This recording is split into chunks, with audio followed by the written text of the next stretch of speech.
Hello, Deep Dive family. Welcome back. Imagine a married couple. They've been together for 12 years, but they've never once had sex. 12 years. This is a true story. And the question that just explodes in your mind is, how is that even possible? What could cause two people, living under the same roof for so long, to be deprived of one of the most fundamental pillars of intimacy?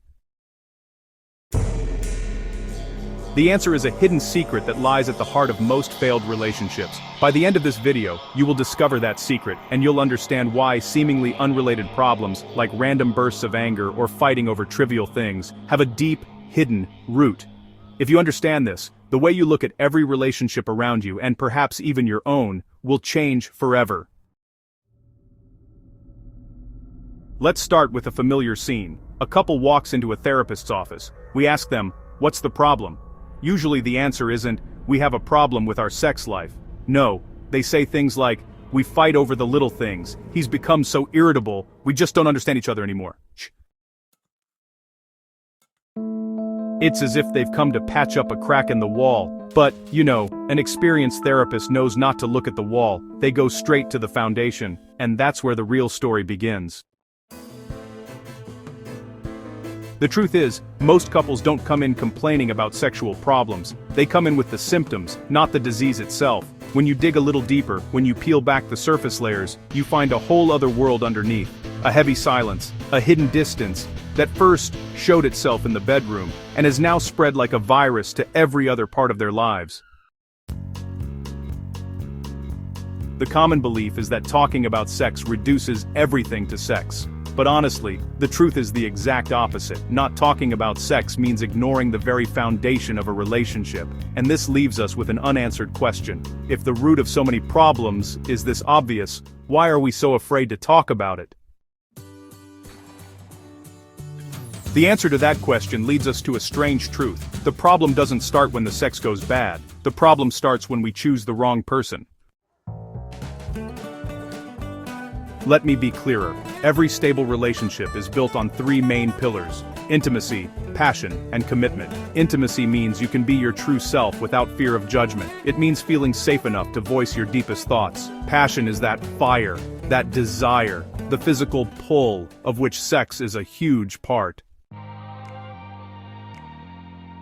And commitment is the conscious decision to stay with that person, even when things aren't perfect.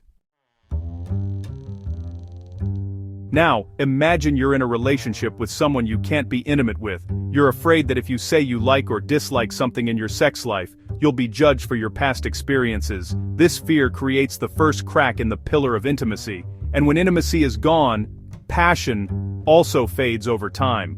Because honestly, having sex with someone you love and are comfortable with is thousands of times more pleasurable than a purely physical act.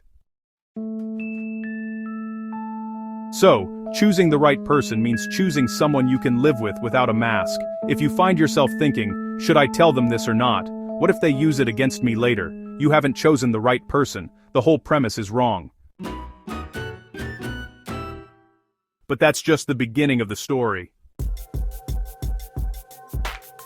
Even if we choose the right person, there's a fundamental difference between men and women that, if we don't understand it, will ruin everything. For men, attraction usually starts with the eyes. It's a visual process. But for women, the story is different. Female attraction is more auditory and emotional. When a woman doesn't feel emotionally close to a man, when she doesn't feel safe and cared for, her body simply cannot follow. So, think about a couple that's fighting. The man, he might still be able to have sex, but the woman just can't. Because for her, the body and the heart, they're really not separate. And this is why, honestly, infidelity from a woman is often the definitive end of a relationship. Because before her body cheats, her heart has already cheated. That emotional connection must have been severed for her to be with someone else. For a man, however, the story might be purely physical, and this is fascinating. When a man cheats and tells his wife, "I swear, I had no feelings for her, it was just a physical thing," the wife is hurt even more, because for her, sex without feeling is even more insulting.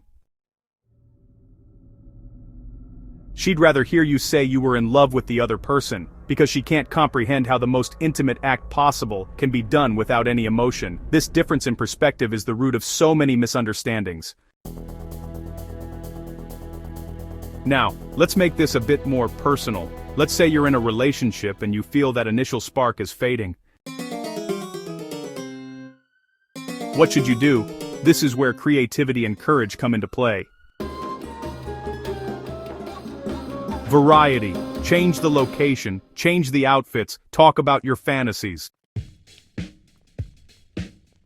You know, many of us, especially women, have been taught that certain things in a sexual relationship are, well, ugly or bad. One of my clients, who happens to be a university professor, shared with me that her boyfriend had made a completely normal request during sex, and she got angry, saying, "What do you think I am, a porn star?"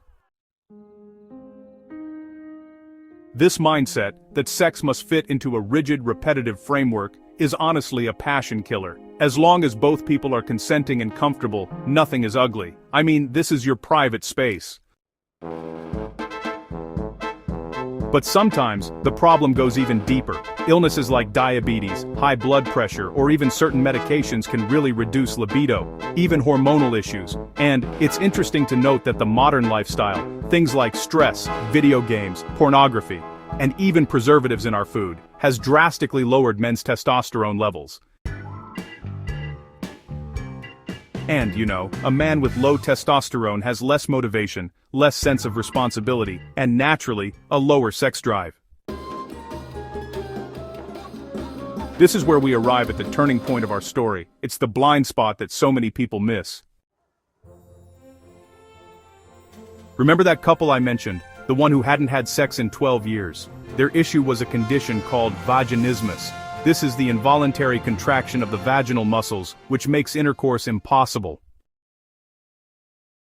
But, you know, the root of this physical condition was purely psychological. It was caused by a combination of her past limiting beliefs and her husband's misguided behavior.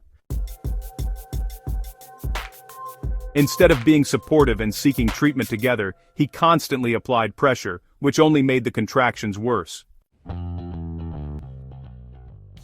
12 years. Now ask yourself, what was that man doing for those 12 years? We don't know for sure, but we do know that when a fundamental need is not met in a relationship, that need will find a way to be met elsewhere. This is where cheating stops being a choice and becomes a consequence of a cracked foundation. Now, think about all those couples who stay together for the kids. They think they're being selfless, but in reality, they're teaching their children about infidelity, coldness, and a broken model of what a relationship should be. A child who grows up in a house full of tension and silence is 1,000 times more damaged than a child whose parents have civilly separated, but both continue to love them. So, what is the secret? What is that invisible force that can either build or destroy any relationship? That secret is courage. It's the courage to choose the right person from the start, the courage to talk about the most vulnerable parts of ourselves, our needs, the courage to accept our differences, and, you know, the courage to leave when we realize we are living a lie, both to ourselves and to our partner.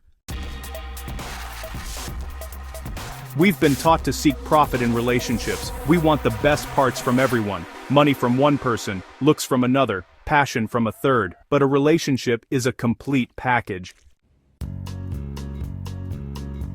You can't just pick and choose the parts you like. You have to face a whole human being, with all their flaws and virtues, and that requires maturity.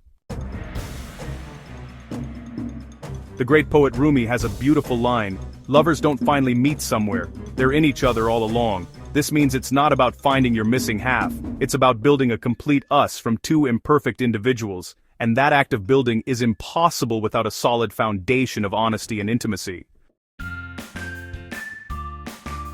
Thank you for being with us until the end of this video and for joining us on this deep journey. We genuinely draw so much energy from having you all here. We really do love you all. Now tell us, what was the biggest belief you had about relationships that you later realized was wrong? Write it for us in the comments. We're eager to read them. Don't forget to like and subscribe. That's the biggest support you can give us. Until the next video, think deep and take care.